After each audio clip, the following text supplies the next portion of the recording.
Si quelqu'un pense qu'il est déjà sauvé, il doit répondre à l'affirmatif à ce que je vais dire. Voici, je te pose des questions pour vérifier si tu es vraiment sauvé. Suis-moi attentivement. Quel que soit le nombre d'années que tu as fait dans l'église, rien à voir avec. D'accord? On pèse la qualité d'un métal en fonction du feu. On pèse la qualité des choses en fonction de l'épreuve qui est face à ça. Peut-être tout ce que tu vis et qui arrive à t'atteindre est dû au fait que tu ne t'es jamais posé la question de savoir si vraiment tu as bien commencé. Question numéro 1, je vais en donner rapidement. Ai-je entendu une parole ou une prédication qui m'a parlé du salut? Mes frères, toutes les prédications qui parlent le Seigneur est le guérisseur de toutes les maladies. Donne un bon amen. Ce message ne sauve pas. Si tu suis Dieu parce qu'il guérit, tu n'es pas sauvé. Donc, ai-je entendu une parole qui parle du salut? Non, moi j'avais entendu, mon pasteur m'avait dit, yo, dans 2 ans, et puis dans mon Nzambe. Oh, tu n'es pas sauvé. Tous ceux qui entrent dans le bus vont dans la même destination. Voilà, tu es avec nous dans ce bus, mais toi tu descends ailleurs. Nous on va tout droit dans le royaume des cieux. Deuxième question, ai-je ressenti la conviction d'avoir besoin de Jésus?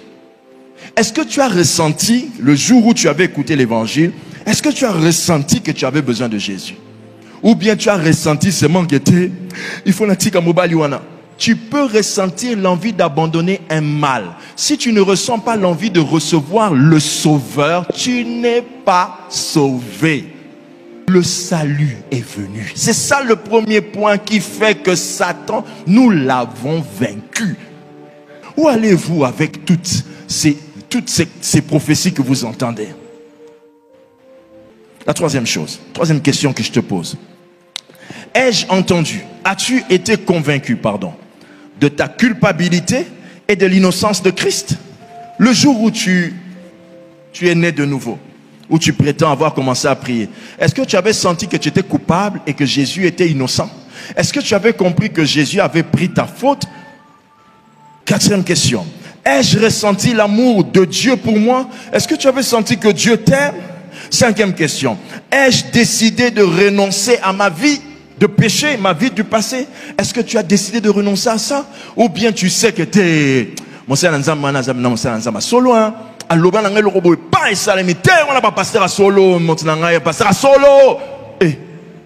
Tu restes païen.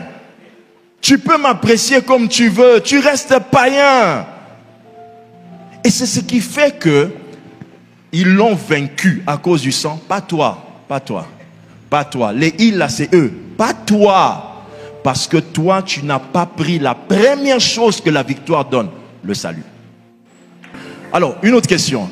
Ai-je entendu, ai-je demandé pardon à Dieu spontanément? Est-ce que j'ai demandé pardon à Dieu spontanément? Quand Dieu te sauve, quand Jésus te sauve, on reconnaît ça par un pardon que tu demandes directement. Écoute comment toi tu avais dit.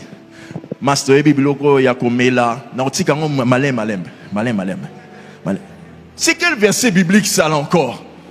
Est-ce que tu as abandonné ça directement? Est-ce que spontanément tu as dit je renonce? Non, malem, pasteur, mais côté où on a pas à comprendre. Et ok, on a comme deux bouteilles. C'est quoi ça? Des fois tu es devant un chrétien, tu sens pas le royaume. Tu ne l'as pas vaincu, il t'a vaincu. Il faut que tu ouvres tes oreilles. Tu cherches des choses que tu ne peux pas avoir. C'est pourquoi ça traîne. Est-ce que je me fais comprendre? Ce que j'essaie de vous faire comprendre dans tout ça, c'est que vous ne pouvez pas prétendre avoir vaincu Satan sans que, première chose qui doit entrer, te rassurer ta victoire, le salut, sans que ça soit entré dans ta vie. Donc, si seulement ce que je dis, tu sens que chez toi, il n'y avait pas ça, non, tu dois arrêter ce culte. Tu dois dire, non, moi j'arrête le culte. Pasteur, tout ce que vous allez dire après, c'est après. Pour l'instant, je règle ça avec Dieu. Pour toutes les personnes qui, dans les questions que j'ai posées là, vous remarquez que moi ça n'a pas commencé comme ça. Commençons maintenant. Commençons maintenant.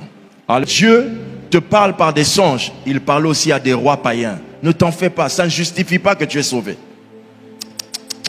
Il faut qu'il y ait ces choses dont je te parle. De la même manière, quand un enfant naît, il pleure, on ne lui demande jamais pourquoi tu pleures. Parce qu'on sait que commencer la vie, c'est toujours une force intérieure qui te pousse à pleurer. Quand toi tu es né de nouveau, c'était quoi? Ah, Nabongwani. Le salut. Quand tu es face à ce que Jésus a fait pour toi, mais tu vas pleurer. Tu vas te rendre compte que tu es mauvais. Écoutez-moi bien. La force spirituelle, c'est notre identité. Répète avec moi. Jésus de la parole. J'ai entendu beaucoup de choses sur toi. En ce soir, je me suis rendu compte de certaines remarques. Jésus de ma parole, de la Bible, dit Jésus de la Bible, je te demande que toi et moi ce soir, commencions une vie véritable. Commencions une vie ferme. Commencions une vie puissante. Seigneur Jésus, je reconnais que je suis le coupable. Et toi es le juste. Seigneur Jésus, je sais que tu l'as fait pour moi. J'accepte le don de ta vie. Je t'appartiens aujourd'hui avec conscience. Merci Seigneur Jésus. Je suis entré par la porte et tous les bénéfices du salut viennent à moi. Merci Seigneur Jésus. Dites avec moi, je suis sauvé. Le salut est entré. La victoire est assurée. Au nom de Jésus. Amen. Acclamez.